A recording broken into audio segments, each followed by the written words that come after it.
ভারতে হিন্দুরা যুদ্ধ শুরু করে দিয়েছে মুসলমানদের বিরুদ্ধে। বিশেষ করে কালকে যে ঘটনাটা, দেওবন্দ যে মাদ্রাসা রয়েছে সেই মাদ্রাসা তাকে, ওই দেওবন্দ মাদ্রাসা যেখানে শত শত আলিম বের হয়ে প্রতি বছর বের হয়, সেই মাদ্রাসা নাকি মহাদেবের জন্মস্থান। মহাদেব আর কোনো জায়গায় জন্মগ্রহণ করতে পারলো না, দেওবন্দ মাদ্রাসা যেটা মুসলমানের নামে দলিল আছে সেখানেই জন্মগ্রহণ করলো। আপনারা জানেন ইতিপূর্বে বাবরি মসজিদ রামের জন্মস্থান বলে তারা ভেঙে দিয়েছে, দিয়ে রাম মন্দির বানিয়েছে। ঠিক একইভাবে শাহ কামাল মসজিদ সেটাকে সরস্বতী বলে চালিয়ে দিচ্ছে।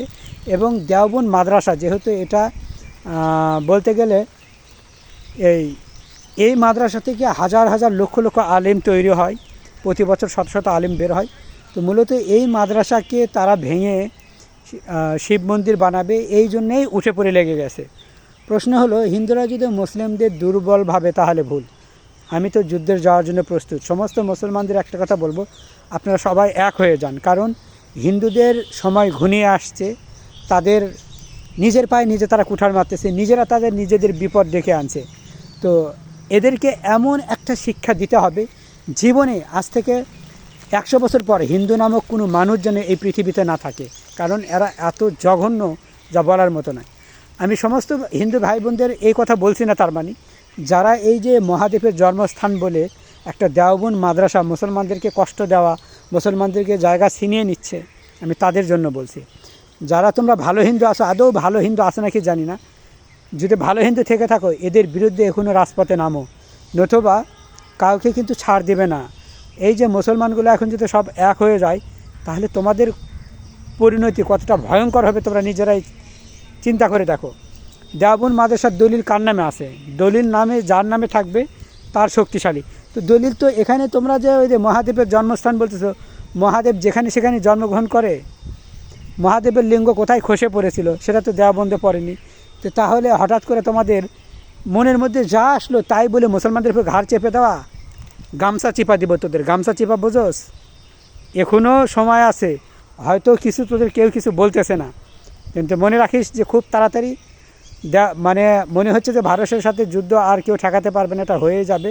এবং এদেরকে ছাড় নয়, সমস্ত মুসলমান এক হয়ে যাও। কারণ হিন্দুরা মুসলমানদের যে ঐতিহাসিক স্থাপনা স্থান সেগুলো ধ্বংস করে দিচ্ছে ভারতে, এবং মুসলমানদের মারা পিটা, নামাজ পড়তে না দেওয়া, মসজিদ ভেঙে দেওয়া এবং বুলডোজার দিয়ে মাংসের দোকান ভেঙে দেওয়া, এখন চরম লেভেলে হিন্দুরা চলে গেছে, যেটার ছাড় এদেরকে আর দিলে চলবে না।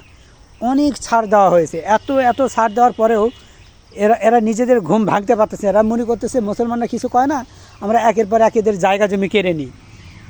এটা ধারণা ভুল। এতদিন তোদেরকে বোঝানোর চেষ্টা করছি, যেমন কুকুর তেমন মুগুর একটা প্রবাদ রয়েছে। তোদেরকে বুঝাইতে বুঝাইতে যখন আমরা ধৈর্যের বাঁধ ভেঙে যাচ্ছে, তখন কিন্তু বোঝানোটা অন্য হবে।